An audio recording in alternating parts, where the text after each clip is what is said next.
में कितने लोगों ने भारत का संविधान देखा है? अच्छा, पढ़ा कितने लोगों ने? तो बताइए उसमें लिखा क्या है?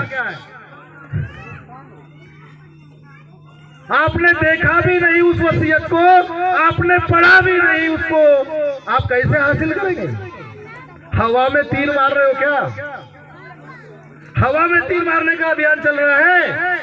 बाबा साहब ने हवा में तीर चलाया, हम उनके अनुयायी भी हवा में तीर चला रहे हैं। बहुत लोग बोलते हैं वोट का अधिकार हमको बाबा साहब ने दिया। ये बात गलत नहीं है, बिल्कुल सही है। पर बाबा साहब ने संविधान के किस अनुच्छेद में दिया? कितने लोगों को मालूम है? अभी वोट देने वाले हो, वोट दिए भी हो, सब लोग कहते हैं कि वोट का अधिकार डॉक्टर अंबेडकर ने दिया। डॉक्टर अंबेडकर ने संविधान के माध्यम से वोट का अधिकार दिया। तो बताइए संविधान के कौन से अनुच्छेद में वोट का अधिकार लिखा है? 324 से 329। ये गलत बोल रहा मेरा भाई, मेरे को संतुष्ट करने के लिए। 326 में लिखा हुआ है, 326 राइट टू वोट। मुझे कंफ्यूज करोगे? नहीं आपको नहीं सर। और एक बात बताना चाहता हूं कि वो मौलिक अधिकार नहीं है और ना ही राज्य नीति निधि से तत्व में लिखा हुआ है। अनुच्छेद 12 से 35 तक आपके मौलिक अधिकार है। जानते हैं आपके मौलिक अधिकार कौन से? बोलना आपका मौलिक अधिकार है, क्योंकि आपको बोलने की मनाही थी। पहला अधिकार आर्टिकल 19 क्या है? Freedom of speech and expression, बोलने की आजादी, विचार अभिव्यक्त करने की आजादी। और ये जो विचार अभिव्यक्त करने का जो अधिकार है वो 5 वर्ष में एक बार आता है। जो आप सोचते हो उसको वोट के माध्यम से अभिव्यक्त करते हो। उसको आर्टिकल 326 में डॉक्टर अंबेडकर ने लिखा, राइट टू वोट। क्या है राइट टू वोट? क्या है? Freedom of speech and expression, बोलने का अधिकार और विचार अभिव्यक्त करने का अधिकार। अल्टीमेटली क्या है? वोट का अधिकार क्या है? ये कोई चने बटाने नहीं है, ये चने बटाने बेचने का मामला नहीं है। डॉक्टर अंबेडकर ने राउंड टेबल कॉन्फ्रेंस में अंग्रेजों के सामने भारत से हमारे वोट के अधिकार का विरोध करने वाले लोगों को, हमारे वोट के अधिकार का विरोध करने वाले लोगों को मुंहतोड़ जवाब दिया। जो लोग वोट का अधिकार का विरोध कर रहे थे, हमारे वोट के अधिकार का विरोध कर रहे थे, शूद्र अतिशूद्रों को वोट के अधिकार का विरोध कर रहे थे, राउंड टेबल कॉन्फ्रेंस में बाबा साहब ने कहा, मेरे लोगों के पास धन नहीं है, मेरे लोगों के पास शिक्षा नहीं है, मेरे लोगों के पास अगर कोई एक चीज है तो उसकी उम्र है। क्योंकि वो जन्म लेता है तो धीरे धीरे बड़ा होता है। इसलिए वयस्क मताधिकार की आयु 21 वर्ष होना चाहिए। ये 1932 में पहला अधिकार आपको मिला।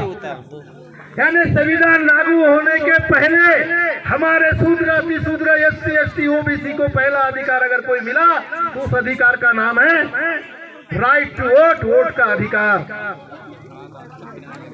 अब अपनी में बाबा साहब ने संविधान के माध्यम से भारत के नागरिकों को क्या दिया, ये बताकर अपनी बात को समाप्त करना चाहूंगा, क्योंकि आपको भी समय हो रहा है।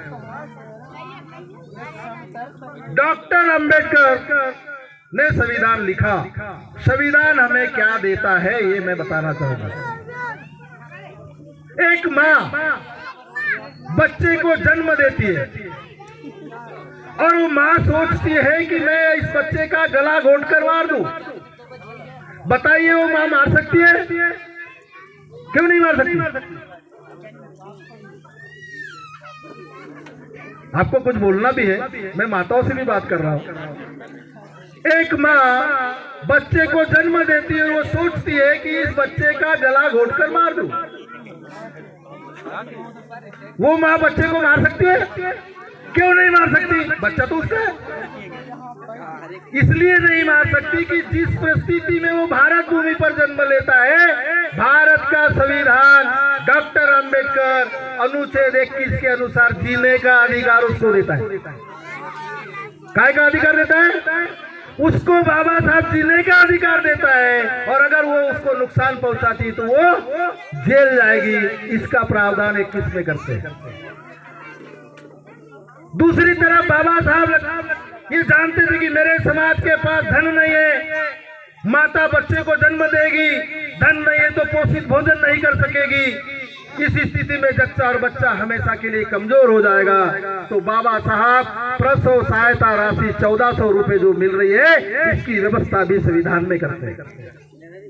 आज जो 1400 रुपए प्रसव सहायता राशि मिल रही है, ये बाबा साहब के संविधान में लिखे हुए अनुच्छेद के आधार पर मिल रही है, और वो 1400 रुपए से जच्चा और बच्चा अपने लिए पोषित भोजन की व्यवस्था करे, ताकि बड़ा होकर उसका बच्चा कुपोषित ना रहे। इसके लिए बाबा साहब ने व्यवस्था किया। जब बच्चा 6 वर्ष का होगा, बाबा साहब को लगा ये 6 वर्ष का होगा, तो बाबा साहब ने 6 वर्ष के बाद 21 का में शिक्षा का अधिकार, राइट टू एजुकेशन लिखा, और उसमें लिखा कि इसको 14 साल 6 से 14 साल के बच्चे को फ्री और नियमित शिक्षा मिलनी चाहिए 14 वर्ष तक। बाद में बाबा साहब को लगा ये 14 वर्ष तक मैट्रिक कर लिया, इससे कुछ होने वाला नहीं है, तो बाबा साहब ने उसके लिए फिर स्कॉलरशिप की व्यवस्था की, उच्च शिक्षा के लिए स्कॉलरशिप की व्यवस्था की। बोले अब ये उच्च शिक्षित हो गया, इससे भी इसका घर संभलने वाला नहीं है। बाबा साहब ने फिर उसके लिए संविधान के अनुच्छेद 16(4) में नौकरी की व्यवस्था की। कहां से व्यवस्था किया? जन्म से लेकर नौकरी तक। और नौकरी क्यों? क्योंकि बोले